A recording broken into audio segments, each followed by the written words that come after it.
Haleluya. Puji nama Tuhan. Shalom saudaraku. Mari naikkan pujian pengagungan di hadapan Allah kita dengan ucapan syukurmu, dengan penuh sukacita.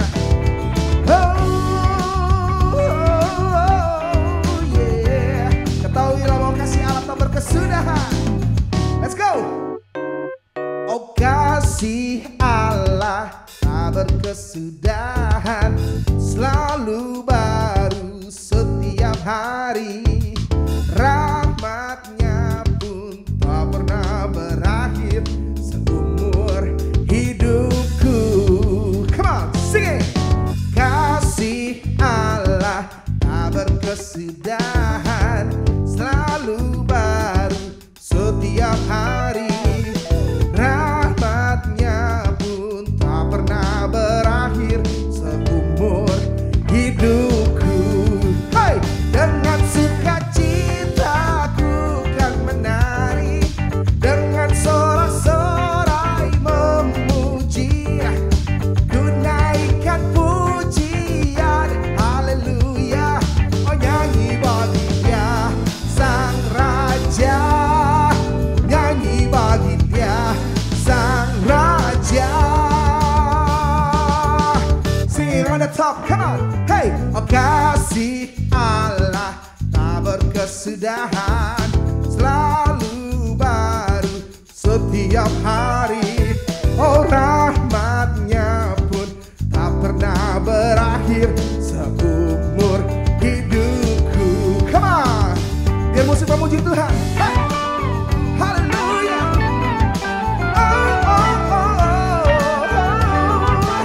Segala hormat, pujian, pengagungan bagi Allah kita, sebab Dia layak terima. Amin. Mari kasih dan kebaikan selalu baru bagimu dan bagiku. Dengan sukacitaku kan menari, dengan sorak-sorai memuji, ku naikkan pujian, haleluya. Oh nyanyi bagi Dia Sang Raja, oh nyanyi bagi Dia Sang Raja. Come on. Oh dengan sukacitaku kan menari, dengan sorak-sorai memuji, ku naikkan pujian, haleluya. Oh nyanyi bagi Dia Sang Raja, oh nyanyi bagi Dia Sang Raja. Oh selamanya,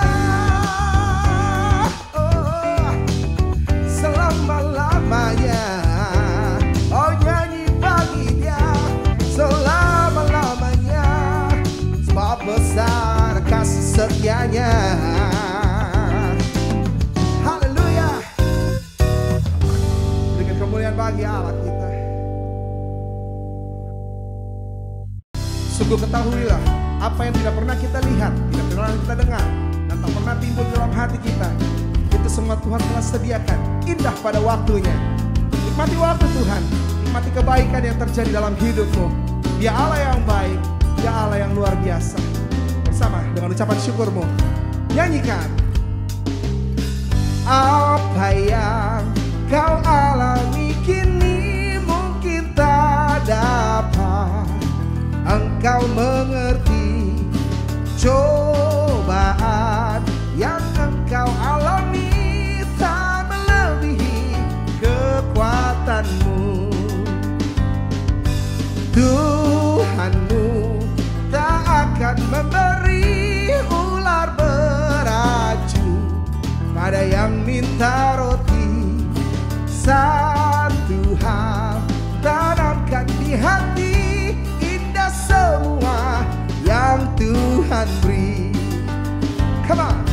Tangan Tuhan sedang merendah suatu karya yang agung mulia.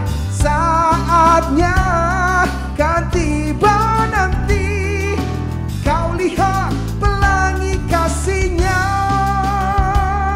Oh, oh, oh. Thank you Lord, thank you Lord. indah pada waktunya. Mari bersama dengan ucapan syukurmu sekali lagi dengan pujian ini katakan, Tuhanmu tak akan memberi ular beracun pada yang minta roti. Satu hal tanamkan di hati, indah semua yang Tuhan beri. Come on. Oh, tangan Tuhan sedang merendah suatu karya yang agung mulia. Saatnya kan tiba nanti, kau lihat pelangi kasih-Nya. Oh, tangan Tuhan sedang merendah, oh suatu karya yang agung mulia. Saatnya kan tiba nanti, kau lihat pelangi kasih-Nya. Saatnya kan tiba nanti, kau lihat pelangi kasih-Nya. Saatnya kan tiba nanti, kau lihat pelangi kasih-Nya. Kau lihat pelangi kasih-Nya. Kau lihat pelangi kasih-Nya. Oh, percaya segala sesuatu diizinkan untuk mendatangkan kebaikan dalam hidup kita. Haleluya. Oh, thank you Lord, thank you Lord. Oh, yeah.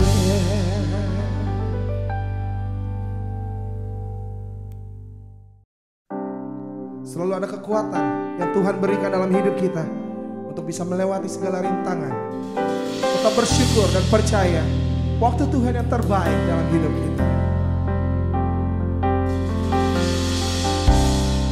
Terima kasih Bapak. Oh, kami naikkan ucapan syukur bila Kau izinkan sesuatu terjadi. Ku percaya semua untuk kebaikanku. Bila nanti telah tiba waktumu, ku percaya kuasa-Mu memulihkan hidupku. Waktu Tuhan pasti yang terbaik, walau kadang tak mudah dimengerti. Lewati cobaan, ku tetap percaya waktu Tuhan pasti yang terbaik. Oh, yeah. Naikkan pujian ini bersama. Mari katakan, bila Kau izinkan sesuatu terjadi, ku percaya semua untuk kebaikanku.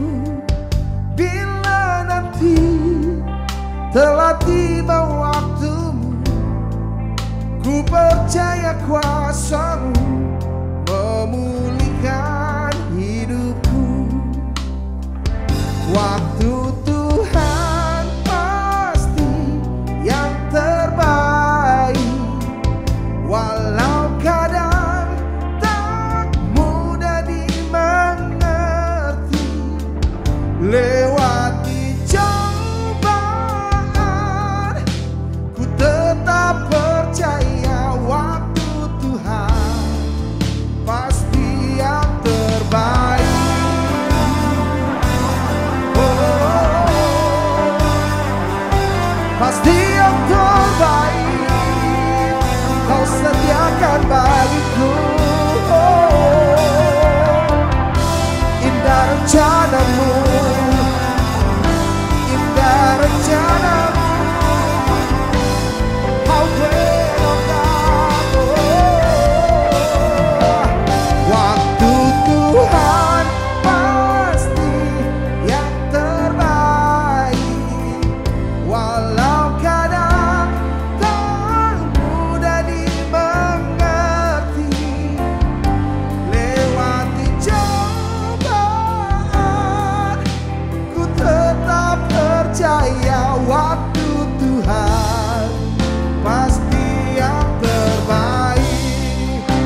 Walau keadaan tak mudah dimengerti,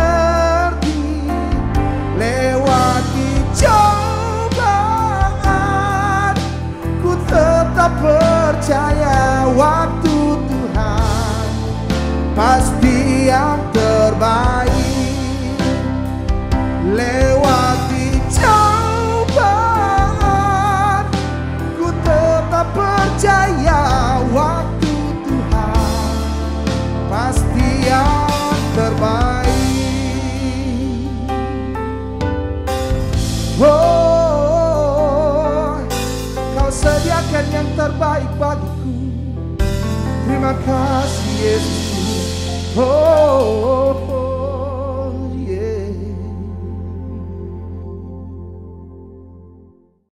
Shalom, kami mengucapkan selamat datang bagi Anda yang baru pertama kali bergabung dalam ibadah online dan seluruh jemaat GBI Muara Karang dan semua yang tetap setia mengikuti ibadah raya online. Sesaat lagi kita akan mendengarkan firman Tuhan yang akan dibawakan oleh Bapak Pendeta Samuel C. Sebelumnya, mari kita dengarkan Church News atau Warta Sepekan untuk minggu ini. Ibadah WBI minggu ini dan doa fajar minggu ini diliburkan.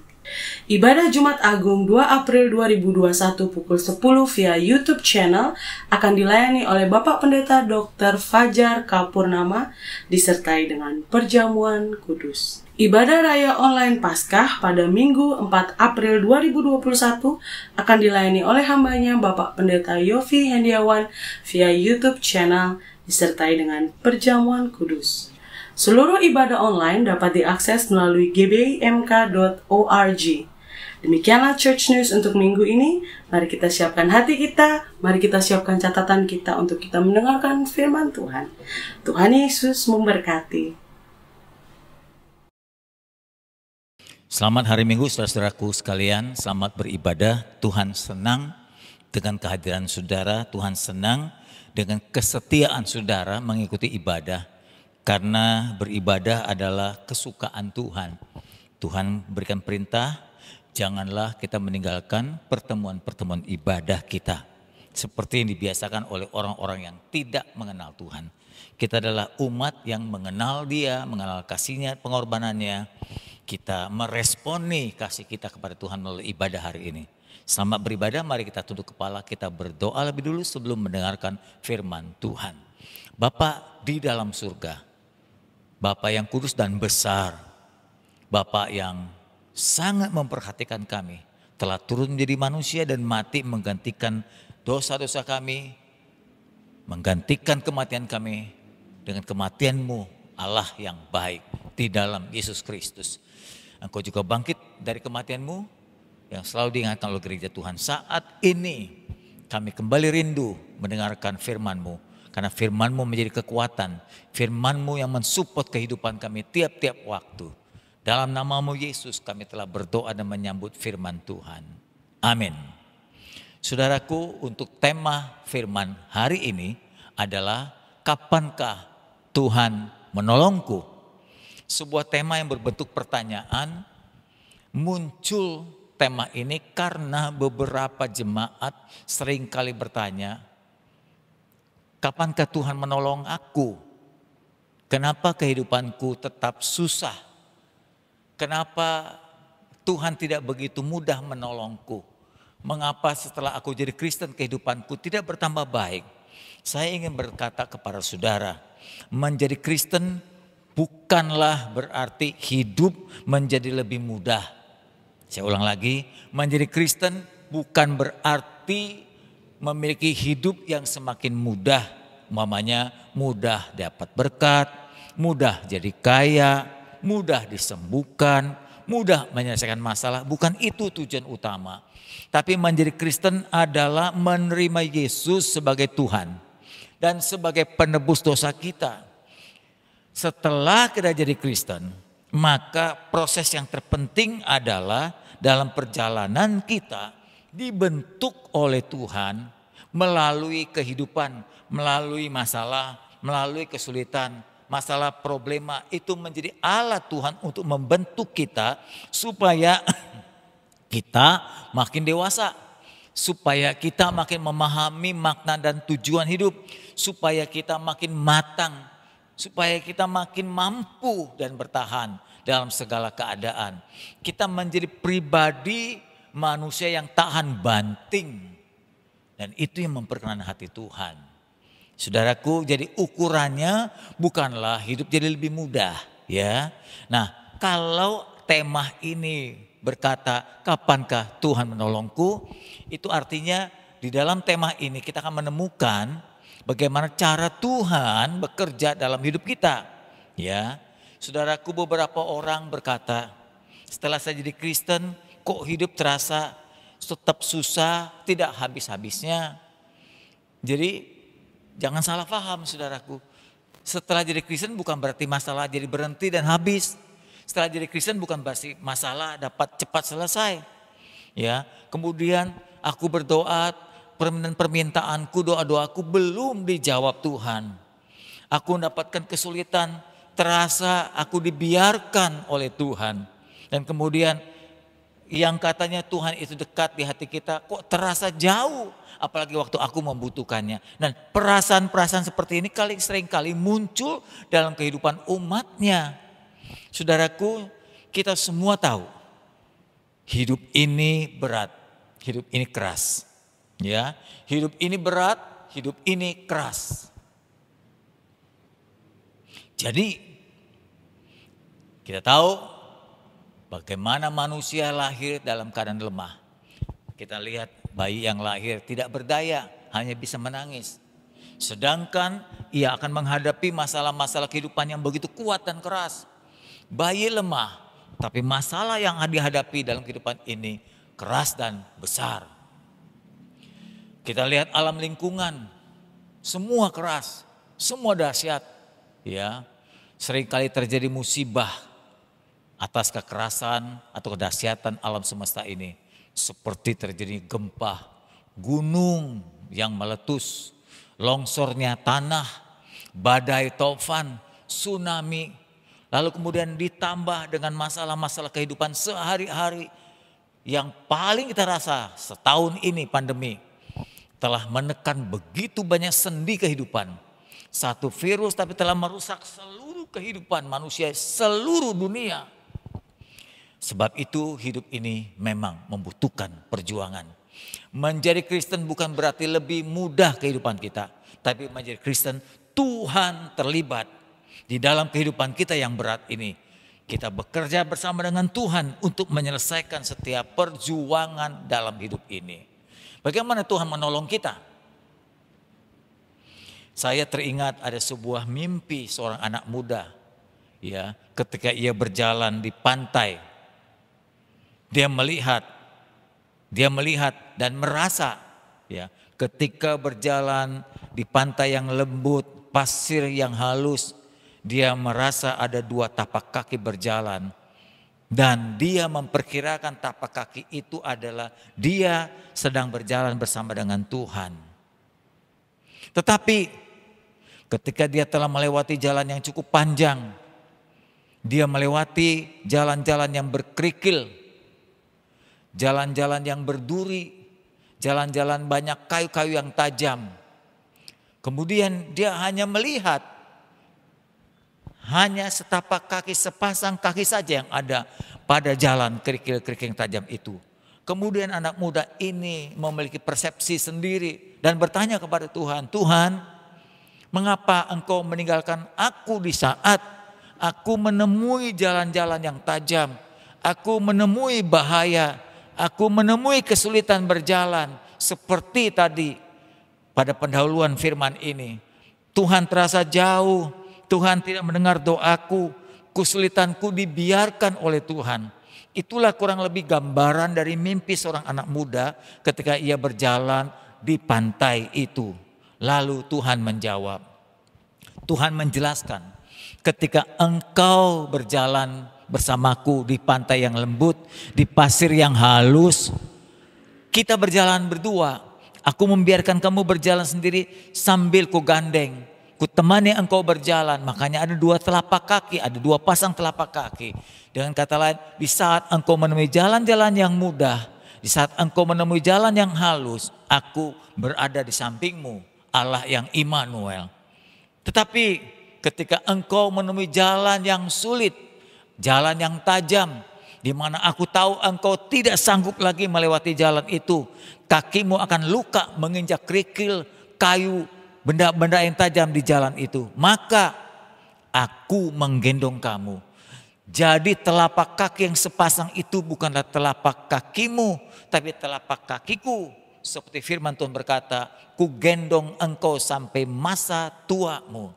Ketika kita tidak menemukan kesulitan dalam hidup ini, saudaraku, kita dibiarkan Tuhan berjalan sendiri agar kita terampil melewati perjalanan hidup ini. Tapi ketika Tuhan lihat kita tidak sanggup melewati jalan yang tajam dan membahayakan diri kita, maka Tuhan punya perhitungan sendiri. Dia akan menggendong kita sampai kita melewati kesulitan itu. Saudaraku, kurang lebih begitulah gambaran mimpi dari orang muda itu. Sesuai dengan mimpi itu tertulis tulisan Paulus kepada orang-orang di kota Korintus. 1 Korintus pasal yang ke-10 ayat 13 berkata demikian, saudaraku. Pencobaan-pencobaan yang kamu alami, saya ulang lagi, 1 Korintus pasal 10 ayat 13. 1 Korintus 10 ayat 13 berkata, pencobaan-pencobaan yang kamu alami ialah pencobaan-pencobaan biasa yang tidak melebihi kekuatan kita manusia. Allah itu setia. Karena itu Allah tidak membiarkan kamu dicobai menghadapi kesulitan hidup, ya, dicobai melampaui kekuatanmu sendiri. Pada waktu kamu dicobai, pada waktu kamu menghadapi masalah, pada waktu kamu menghadapi kesulitan, melewati kekuatanmu, maka Allah akan memberikan jalan keluar. Sehingga kamu tetap sanggup melewatinya, menanggungnya. Demikian firman Tuhan. Dari ayat ini saya coba uraikan satu persatu, saudaraku. Ayat ini ingin mengatakan begini, saudara. Yang pertama, Allah itu bukan Allah yang diam meninggalkan kita. Bukan Allah yang jauh dari kita. Bukan Allah yang membiarkan kita menghadapi kesulitan sendiri. Tapi Allah yang mengontrol. Dia lihat kita pagi hari, dia lihat kita siang hari, dia lihat kita sore hari, dia lihat kita malam hari, bahkan dia lihat saat engkau masih tidur. Jadi Tuhan tuh gak pernah tidur. Mengontrol, memperhatikan, mengawasi anak-anaknya dari pagi hingga pagi kembali. Dari poin tadi, dari firman Tuhan tadi, maka kita menemukan poin pertama, jika saudara dan saya menghadapi masalah, kesulitan, problema, kasus, itu hal yang biasa dalam kehidupan. Artinya akan terjadi pada setiap orang. Kristen tidak Kristen akan menghadapi masalah. Anak Tuhan bukan anak Tuhan sama-sama menghadapi masalah. Nah, masalah-masalah yang dihadapi oleh kita, masalah-masalah manusiawi itu dialami oleh semua orang. Jadi jangan merasa saudara sendiri yang sulit. Mungkin kita beda warna, sulitnya sama. Ya, kita naik perahu yang berbeda, tapi masalahnya bisa sama. Seperti waktu saya berkhotbah tentang bagaimana Tuhan menolong kita dari badai kehidupan. Mungkin kita beda perahu, kita beda rumah tangga, kita beda kehidupan, tapi persoalan sama saja. Persoalan kehidupan manusia dialami oleh semua orang. Yang ketiga dari firman tadi, masalah-masalah itu biasanya tidak akan melebihi kekuatan kita. Siapa yang tahu? Siapa yang kontrol? Siapa yang mengawasi? Ya Tuhan. Kita sendiri kadang-kadang kita nggak tahu kita mampu atau tidak. Hanya Tuhan. Nah, kontrol Tuhan inilah, pengawasan Tuhan inilah yang mengetahui kekuatan ini lebih besar atau kekuatan ini sama seperti kekuatan kita. Atau kita masih sanggup menghadapi kekuatan itu. Tuhan mengawasi dan sekaligus Tuhan juga menyaring. Menyaring setiap cobaan yang datang, menyaring setiap persoalan yang datang. Tidak akan sembarang setiap pencobaan datang menyerang kita, akan menghantam kita, akan kita alami. Tidak, Tuhan yang menyaring.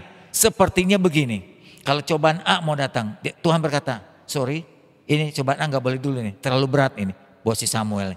Coba yang B dulu masuk, yang B dulu masuk. Jadi Tuhan kontrol, tiap cobaan itu harus tunduk kepada Tuhan. Jadi memasuk dalam kehidupan kita, itu dikontrol oleh kita. Kalau saya bandingkan dengan peristiwa Ayub, ketika Ayub akan mengalami kehilangan anak-anaknya, tentunya sudah dikontrol Tuhan ini. Tuhan berkata, ini Ayub akan kehilangan anak-anaknya nih. Kuat gak ya? Nah, Allah menghampiri Ayub. Allah mengukur kekuatan Ayub. Oh ternyata menurut Allah, Ayub sanggup menghadapi kehilangan anaknya. Nah diizinkan sampai Ayub kehilangan kesehatannya. Karena Tuhan melihat Ayub masih mampu. Nah kurang lebih gitulah kontrol Tuhan terhadap pencobaan-pencobaan yang kita alami. Untuk apa kontrol dan saringan Tuhan yang datang ke dalam hidup kita? Untuk supaya kita tidak hancur, supaya kita tidak ambruk. Jadi cobaan yang diizinkan Tuhan itu dialami oleh kita bukan membuat kita hancur, tapi supaya kita jadi kuat, supaya kita terlatih. Jadi kalau saya bicara soal ini pencobaan, saya ingat di dunia fitness saudaraku. Tiap-tiap waktu saya seringkali pergi ke spot klub. Di situ ada tempat nge-gym. Kebetulan saya suka main pingpong. Nah teman-teman yang nge-gym saya melihat ada peralatan begitu banyak. Buat orang yang baru ya pelatihnya memberikan beban-beban yang kecil dahulu. Karena pelatih itu tahu orang baru ini tidak mungkin sanggup diberikan beban yang besar. Jadi diberikan beban yang kecil yang 5 kilo, yang 7 kilo, yang 10 kilo. Tapi yang sudah terbentuk ototnya, yang sudah berjalan setengah tahun, 1 tahun itu diberikan beban lebih besar. Saya tanya, kenapa harus diberikan lebih besar? Supaya massa otot bertambah besar. Jadi saudara kontrol Tuhan juga sama seperti pelatih di tempat gym itu. Cobaan-cobaan itu seperti beban yang dialami oleh orang-orang yang berada di tempat fitness. Kalau kita orang baru biasanya cobaan kita diukur oleh Tuhan. Tapi kalau kita punya kekuatan lebih, maka Tuhan mengizinkan juga cobaan yang lebih. Begitu Bapak Ibu, itulah kontrol dan saring Tuhan terhadap setiap pencobaan. Supaya kita terlatih apa? Terbiasa, jam terbang kita menghadapi cobaan makin lama makin banyak, makin lama makin pengalaman. Akhirnya kita jadi kuat. Seperti anak-anak muda itu di tempat nge-gym. Makin besar, makin lama beban-beban yang diangkatnya membentuk tubuh mereka jadi berotot dan kuat. Begitulah otot rohani kita juga. Saudaraku, bagaimana kalau kita merasa atau betul cobaan itu, masalah itu, kesulitan itu lebih besar dari kekuatan kita? Bisa saja terjadi, bisa saja, tapi tetap di bawah kontrol Tuhan. Tuhan itu setia, Dia memperhatikan perjuangan kita. Ketika Tuhan melihat dan tahu bahwa pencobaan itu lebih berat daripada kekuatan kita, Tuhan tidak akan membiarkan cobaan itu menjatuhkan kita. Bisa saja beban itu lebih besar. Sama seperti pelatih fitness. Ketika beban itu ditambahkan kepada murid yang dilatihnya. Pelatih itu sudah berada di belakangnya dengan tangannya yang waspada. Bahkan kadang-kadang dia ikut juga mengangkat beban sedikit. Supaya kalau beban itu terlalu berat dia dapat mengangkatnya kembali. Begitulah seorang pelatih atau PT. Nah Tuhan juga begitu dalam hidup kita. Ketika dia melihat beban tambahan datang untuk membentuk kita lebih berat dari kekuatan kita, Tuhan sudah siap-siap menengadahkan tangannya. Untuk apa? Supaya pada saat kita tidak sanggup, dia ikut mengangkat beban kita, ya, sehingga kita dapat melewatinya. Tujuan terakhir adalah supaya kita disanggupkan Tuhan. Pada saat pencobaan tidak lagi kita sanggup tanggung, baru Tuhan turun. Jadi kalau ditanya kapankah pertolongan Tuhan seperti tema firman Tuhan, yaitu datangnya pertolongan Tuhan, datangnya mujizat Tuhan, datangnya pembelaan Tuhan, datangnya jalan keluar dari Tuhan adalah ketika Tuhan melihat kita tidak sanggup lagi menemukan jalan keluar, menyelesaikan masalah kita. Tiba-tiba ada keajaiban Tuhan datang. Keajaiban dan mujizat Tuhan datang menolong kita. Jadi keajaiban Tuhan, pertolongan Tuhan terjadi saat kita sudah berusaha dan usaha kita tidak sanggup menyelesaikan masalah kita. Dia memberikan kemudian jalan keluar yang tanpa kita pikir ternyata ada jalan keluar. Keajaiban Tuhan terjadi saat kita tidak sanggup menyelesaikan masalah. Kita tidak dibiarkan terpuruk, tidak akan dibiarkan hancur, jatuh, tergeletak, berkeping-keping. Tapi dia akan bantu mengangkat kita untuk menyelesaikan bersama persoalan-persoalan yang kita hadapi. Saudaraku, saat jalan kita buntu, mujizat Tuhan, pertolongan Tuhan terjadi. Saya ulang lagi, ketika kita telah berusaha begitu rupa untuk menyelesaikan masalah, kita menemukan kebuntuan tiap-tiap masalah kita. Saat itulah Tuhan turun tangan membantu menyelesaikan masalah kita. Maka itu tidak heran mujizat Tuhan terjadi. Biasanya, lihat di Alkitab, selalu terjadi setelah kita manusia tidak sanggup menyelesaikan masalah itu. Contoh pertama, ketika mujizat terjadi dalam sebuah perkawinan di Kana. Yohanes 2 menuliskan dari ayat pertama sampai 11.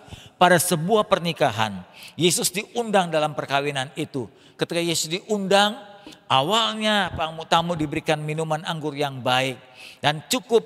Tapi pada pertengahan perjalanan pesta itu, anggur yang baik itu habis. Kemudian panitia dari pernikahan di Kana itu kebingungan karena mereka tidak mungkin mendapatkan anggur sebanyak itu dalam waktu yang singkat. Dan akhirnya di tengah-tengah kebingungan, tidak ada jalan keluar, tidak ada lagi yang dapat menolong. Maria datang kepada Yesus memohon supaya Yesus berbuat sesuatu untuk menolong pernikahan ini. Karena Maria pun tahu jalan sudah buntu, panitia tidak bisa menemukan solusinya. Lalu Yesus bergerak. Disitulah terjadi mujizat. Yesus menyuruh para pelayan-pelayan pergi ke sumur. Kita tahu cerita ini. Mereka suruh menimba air. Dan ketika mereka mulai menimba air dan disuruhnya membagikan air itu kepada tamu, pelayan-pelayan itu taat akan perintah Yesus. Walaupun mereka tidak mengenal secara dalam siapa Yesus, mentaati perintah Tuhan. Dia membagikan air sumur itu dan terjadilah pada pembagian air sumur itu berubah menjadi air anggur. Air anggur berubah menjadi air sumur berubah menjadi air anggur. Mujizat terjadi saat seluruh manusia termasuk panitia pernikahan itu tidak lagi sanggup menemukan jalan keluar. Menyelesaikan masalah itu. Mereka menemukan kebuntuan. Di tengah-tengah kebuntuan itulah mujizat pertolongan Tuhan terjadi. Peristiwa yang kedua. Anda tahu bagaimana Simon Petrus menangkap ikan? Cerita itu diawali Simon Petrus yang akan ditangkap Tuhan jadi muridnya. Menjala ikan pada malam hari. Pada umumnya memang nelayan menangkap ikan itu malam hari. Supaya ikan-ikan mudah ditangkapnya. Ya, ketika Petrus semalaman bersama kawan-kawan yang lain menjala ikan di danau Tiberias, danau Galilea itu, danau Kineret itu sama ketika nama danau itu. Mereka sudah semalaman hingga pagi mereka tidak dapat seekor pun. Sudah diusahakan, sudah mereka berusaha sepanjang malam menjala ikan, tidak seekor pun tidak dapatkan. Akhirnya Simon kemudian merapatkan perahunya ke pinggir dan mulai membersihkan jalannya untuk pulang dan beristirahat. Dan nanti mungkin melaporkan ke istri dan anak-anaknya, hari ini Papa Simon tidak mendapatkan penghasilan. Papa Simon tidak mendapatkan seekor ikan pun. Sebelum Simon pulang, Yesus kemudian menghampiri Simon. Selesai Yesus mengajar orang banyak, Yesus kemudian mengajak Simon untuk menjala ikan kembali. Tengah hari, saudara, dikatakan tadi pagi setelah Simon menebarkan jala, pulang dari penebaran jala yang nihil, dilanjutkan oleh Yesus. Jadi hampir menjelang siang, Yesus berkata, ayo Simon, kita menebarkan jala. Ada banyak alasan untuk Simon menolak ajakan Yesus. Dia bisa berkata, bukankah guru tahu, aku baru saja selesai mencari ikan, menjala ikan. Tidak seekor pun kudapatkan. Guru, aku ini anak nelayan. Aku nelayan, ayahku nelayan, kakekku nelayan. Artinya aku tahu bagaimana cara menangkap ikan, kapan yang aku tangkap. Tapi kalau aku yang berpengalaman saja ini tidak kudapatkan ikan, jadi ada alasan buat Petrus untuk menolak ajakan Yesus. Untungnya Petrus tidak seperti itu. Dia berkata, karena engkau yang menyuruh guru, aku hormati engkau. Maka Simon mendayungkan lagi perahunya dalam keadaan yang lelah, putus asa dan kecewa sebetulnya. Mulai agak ke tengah sedikit, Tuhan menyuruh Simon, ayo Simon sekarang tebarkan jala.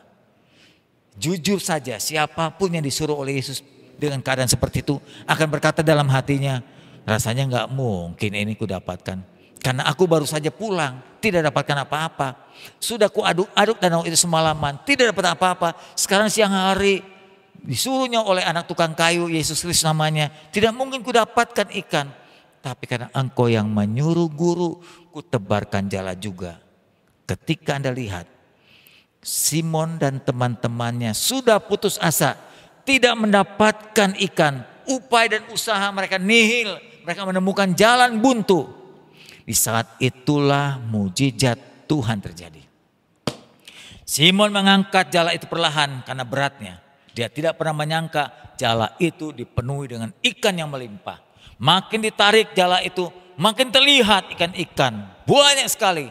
Sampai firman Tuhan berkata, ikan itu memenuhi perahu-perahu murid-muridnya. Simon dan kawan-kawannya dipenuhi dengan perahu, ratusan ikan pada perahu itu. Kapan terjadi mujizat itu? Yaitu setelah Simon dan kawan-kawannya berusaha menemukan jalan buntu. Jadi jawabannya sekali lagi, kapan Tuhan menolongku? Biasanya setelah kita berusaha begitu rupa dan kita menemukan jalan buntu, Tuhan baru memberikan pertolongan. Kalau kita berusaha dan berhasil, Tuhan izinkan, Tuhan biarkan. Jadi Tuhan selalu menolong pada akhir perjuangan kita. Yang ketiga, sebagai contoh dan bukti. Anda ingat peristiwa 5 roti dan 2 ekor ikan? Dituliskan dalam Lukas 9. Katakan ketika Yesus mengajar banyak orang, makin lama makin banyak, makin lama makin sore. Dan akhirnya mereka makin jauh dari rumah dan mereka perlu makan. Di tempat di mana mereka duduk bersama mendengarkan pengajaran Yesus itu adalah di padang rumput. Jauh dari pabrik roti, jauh dari pasar, jauh dari tempat orang menjual makanan.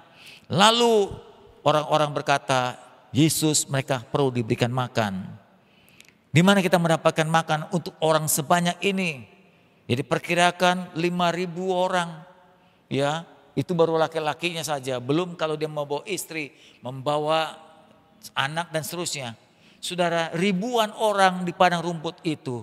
Lalu di tengah-tengah keputusasaan murid-muridnya berkata, kita sulit mendapatkan uang. Andaikan kita punya uang sebanyak itu pun, kita tidak akan mendapatkan pabrik roti yang bisa mencetak atau memproduksi roti sebanyak untuk orang-orang ini.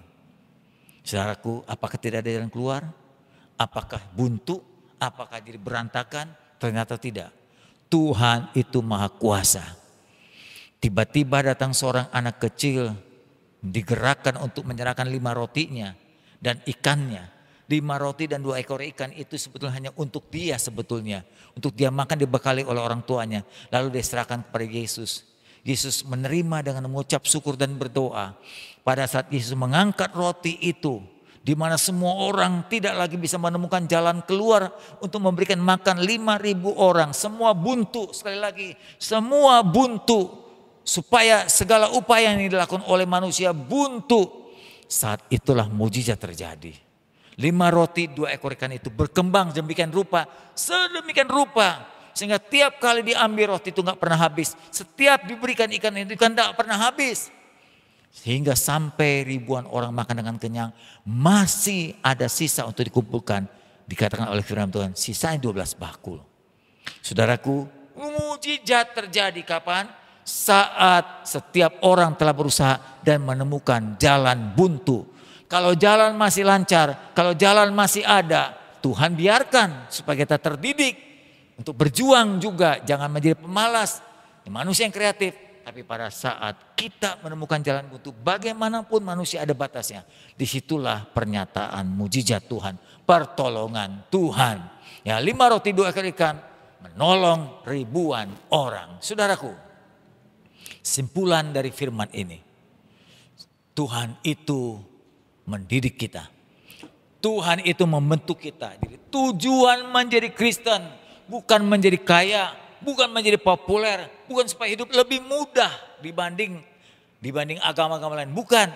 Menjadi Kristen adalah Tuhan ingin membentuk saudara, menjadikan saudara pribadi yang kokoh, yang kuat, yang mantap, yang mandiri seperti Kristus.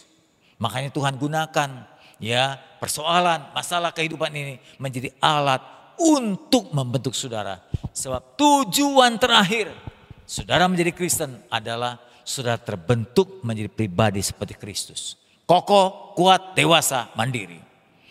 Dalam Roma pasal 8 ayat 35 sampai 39. Inilah yang Tuhan harapkan, salah satu tujuannya saudara menjadi orang-orang yang hebat seperti Paulus. Roma 8 ayat 35 sampai 39 berkata seperti ini.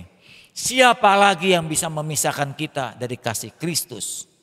Setelah kita percaya Tuhan dibentuk begitu rupa, kita mengerti siapa Tuhan, kita kokoh dalam kehidupan, kita tahu bagaimana menjadi orang Kristen yang benar, kita tidak lagi bisa dipisahkan, tidak lagi bisa dipindahkan. Iman kita tidak akan kita jual, kita tidak akan menukarkan keselamatan kita, iman kita dengan apapun juga. Seperti Paulus berkata, siapa yang bisa memisahkan aku? Aku tak bisa lagi terpisahkan dari Kristus, Tuhanku, Juru Selamatku. Apakah aku ditindas? Apakah aku mengalami kesesakan? Apakah aku mengalami aniaya? Apakah aku mengalami kelaparan? Atau ketelanjangan bahaya? Atau aku diancam oleh pedang? Seperti tertulis dalam firman-Nya.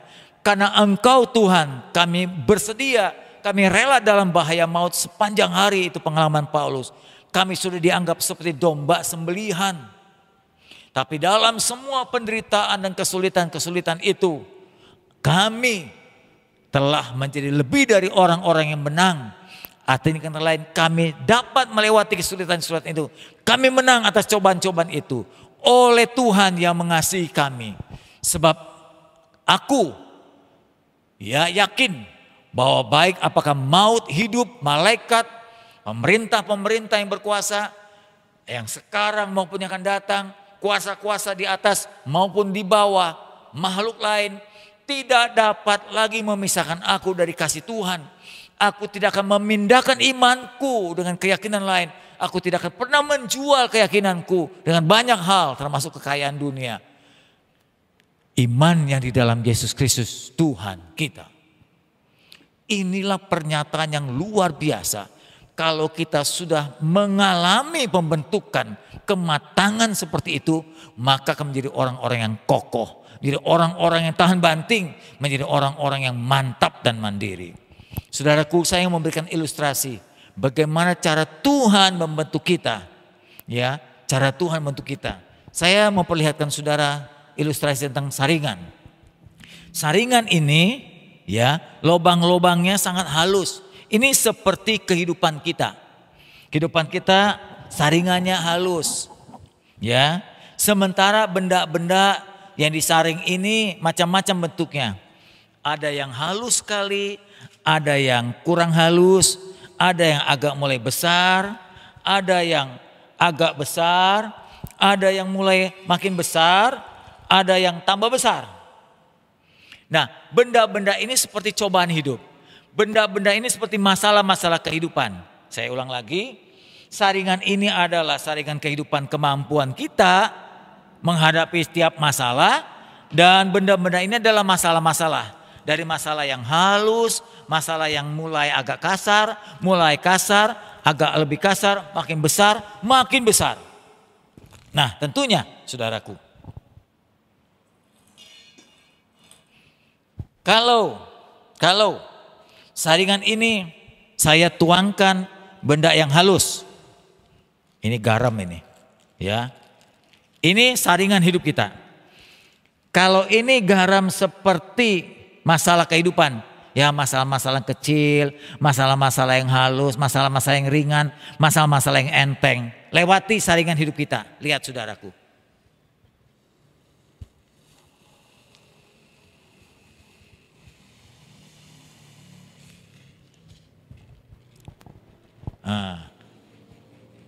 Masalah-masalah kehidupan lewat. Tuh, terlewatkan saudara. Jadi garam kecil ini, masalah hidup yang ringan ini akan kita bisa lewati karena saringan kita masih sesuai dengan lubang saringan, sesuai dengan pencobaan itu. Nah, akhirnya kita bisa lewati terus satu persatu saringan itu. Jadi keluarnya benda-benda ini merupakan kemampuan kita menghadapi kesulitan-kesulitan yang kecil. Gitu ya saudara ya? Oke. Tapi kalau mulai agak besar, nah saudara, saya masukkan biji sesawi. Saya masukkan biji sesawi, ini masalahnya bisa lebih besar. Masalahnya lebih besar.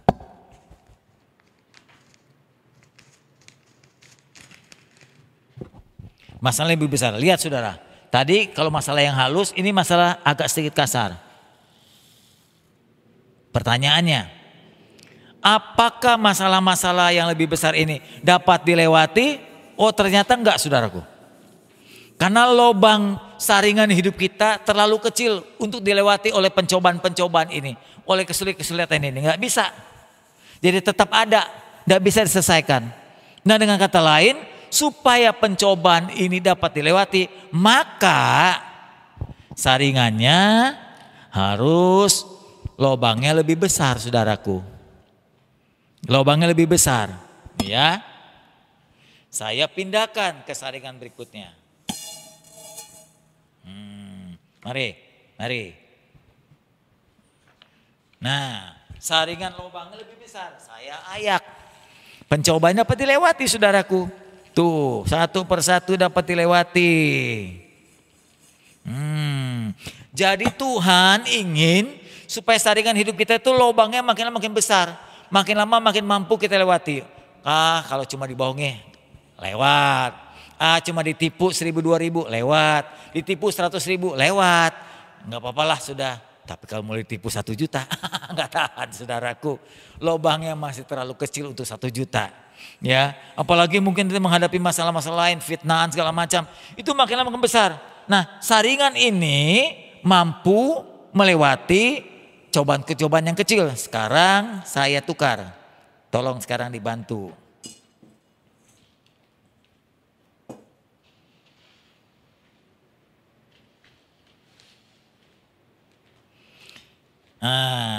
Cobaannya agak lebih besar saudaraku. Ini apa namanya ini? Seperti lada. Lebih besar ini. Sekarang pertanyaannya, apakah saringan hidup ini dapat melewati cobaan yang lebih besar? Wah ternyata enggak saudaraku, enggak semua. Karena ternyata masalah-masalahnya agak cukup besar. Dibandingkan lubangnya masih lebih besar masalahnya. Ya, sebab ini tidak sanggup dilewati. Tidak sanggup dilewati. Apalagi kalau masalahnya lebih besar. Ini saudaraku, ini biji teratai. Bagaimana kalau pencobaannya masalahnya itu lebih besar? Wah nggak bisa saudaraku. Lobangan saringannya nggak bisa dilewati oleh pencobaan-pencobaan. Nggak bisa. Jadi Tuhan bilang ini nggak bisa nih, belum sanggup nih. Ini nggak sanggup. Apalagi kalau pencobaannya lebih besar. Nggak bisa sudah, nggak bakal lolos. Sebab itu Allah ingin supaya saringan hidup kita lubangnya tambah besar, tambah besar. Seperti Rasul Paulus tadi berkata, siapa yang bisa memisahkan aku? Aku ditindas, aku dianiaya, aku diancam dengan pedang, aku dipenjara, aku karam kapal. Lubang kehidupanku, saringan hidupku sudah besar. Aku dapat lewati semua pencobaan, termasuk pencobaan-pencobaan yang besar dapat kelewati. Karena lubang kemampuanku, saringan hidupku sudah besar. Seperti Yesus. Dia sanggup menghadapi penderitaan. Dia sanggup menghadapi setiap pencobaan. Tuhan ingin membuat saudara menjadi pribadi yang tahan banting, pribadi yang kuat, pribadi yang sanggup menghadapi cobaan. Jadi bukan pribadi yang gampangan, gampang ini, gampang itu, gampang ini. Bukan. Kalau ditanya kapan Tuhan menolongku, nanti kalau engkau tidak sanggup lagi menyelesaikan masalahku. Kiranya Tuhan memahami, kiranya saudara memahami apa yang dimaksud firman Tuhan hari ini. Tuhan berharap engkau memiliki saringan hidup yang memiliki lubang yang besar, supaya setiap pencobaan yang datang dalam hidupmu dapat kau lewati, dapat kau lewati. Dengan Paulus berkata, siapa yang bisa memisahkan aku? Tidak satupun. Pemerintahan, kuasa yang ada sekarang di atas di bawah, apapun tidak bisa membuat aku meninggalkan kasih Tuhan. Tuhan memberkati saudara sekalian. Amin. Mari saudaraku, saya berharap kita berdoa, merenungkan firman Tuhan yang baru saja kita dengar saat ini. Renungkan baik-baik. Kita sekarang berada di masa pandemi yang belum selesai. Kesulitan belum berlalu. Masih ada kesulitan mencari nafkah, kesulitan untuk berusaha, kesulitan untuk membesarkan anak, kesulitan ini, kesulitan itu masih ada. Tapi jadikanlah itu latihan buat kita untuk membentuk kita agar saringan kehidupan kita makin menjadi besar. Kita dimampukan untuk melewati, bersama dengan Tuhan kita sanggup melewati setiap pencobaan. Bapa Surgawi, firman-Mu kiranya memberi kekuatan, memampukan kami untuk bisa melewati setiap pencobaan dalam kehidupan ini. Tiap kali kami mulai putus asa, tiap kali kami menjadi tawar hati, tiap kali kami menjadi kecewa, ingatkan kami akan firman ini. Bahwa sesungguhnya Tuhan tidak pernah meninggalkan kami. Tuhan selalu terlibat dalam hidup kami. Dan menjadikan semua kehidupan dan masalah kehidupan menjadi kebaikan bagi kami. Agar kami terbentuk menjadi pribadi yang matang, dewasa, kuat dan mandiri seperti Kristus. Terima kasih Tuhan untuk firman-Mu. Dalam nama Yesus kami telah berdoa. Mari bersama-sama Tuhan menghadapi masa depan, kehidupan hari demi hari. Amin. Selamat ulang tahun kepada Bapak Pendeta Fajar, Gembala Sidang GBI Muara Karang yang berulang tahun 72. Waktu yang sangat panjang. Sudah banyak pengalaman yang dialami Pak Fajar. Dan itu bekal untuk menjadi gembala yang bijaksana. Kiranya selalu sehat. Tuhan memberikan umur panjang dan kekuatan. Supaya dapat mengembalakan jemaat dengan baik. Kiranya jemaat makin dibentuk dan didewasakan. Sesuai dengan firman Tuhan pada hari ini. Sekali lagi selamat ulang tahun Pak Fajar. Tuhan memberkati anak-anak, memberkati keluarga sekalian. Selalu jadi berkat, menjadi hamba Tuhan yang sabas. Amin. Shalom saudara-saudara sekalian, puji nama Tuhan. Terima kasih buat lawatan Tuhan yang indah dan luar biasa pada hari ini. Kita sudah diberkati dengan firman Tuhan yang telah disampaikan tadi oleh hambanya, yaitu Bapak Pendeta Dr. Samuel Si. Bagaimana pertolongan Tuhan itu datang? Saudara, kita percaya bahwa pasti pada waktunya Tuhan akan ulurkan tangan dan menolong kepada kita. Kapan waktunya? Ketika kita sudah merasa tidak sanggup lagi, tidak kuat lagi mengatasinya sendiri, maka tangan Tuhan yang kuat itu akan diulurkan untuk menolong kita dan membela kepada kita semua. Puji nama Tuhan. Terima kasih buat Pak Samuel untuk firman Tuhannya yang sangat memberkati. Saudara, mari kita akan tundukkan kepala untuk berdoa, mengucap syukur buat segala kebaikan Tuhan. Haleluya. Bapa di dalam surga, terima kasih Tuhan buat lawatan-Mu yang indah sepanjang hari ini. Terima kasih buat berkat yang sudah kami terima lewat kebenaran firman-Mu yang telah disampaikan tadi oleh hamba-Mu. Terima kasih Bapak, Engkau berkati Bapak Pendeta Dr. Samuel Si dengan berkat-Mu yang berlimpah-limpah. Berikan beliau kesehatan, juga Engkau berkati keluarga, pelayanan dan juga gereja yang dilayaninya Bapak. Pada saat ini kami juga tidak lupa terus membawa di dalam doa kami buat bangsa dan negara kami ya Tuhan, supaya setiap hari ada kemajuan daripada mengatasi pandemi corona ini. Tuhan berikan hikmat kepada para pemimpin-pemimpin bangsa dari tingkat pusat sampai di daerah-daerah. Mereka Engkau berikan kebijakan ya Tuhan untuk mengambil segala keputusan yang terbaik untuk mengelola negara ini dengan lebih baik lagi. Terima kasih Tuhan Yesus. Kami berdoa juga buat jemaat-Mu GBI Muara Karang.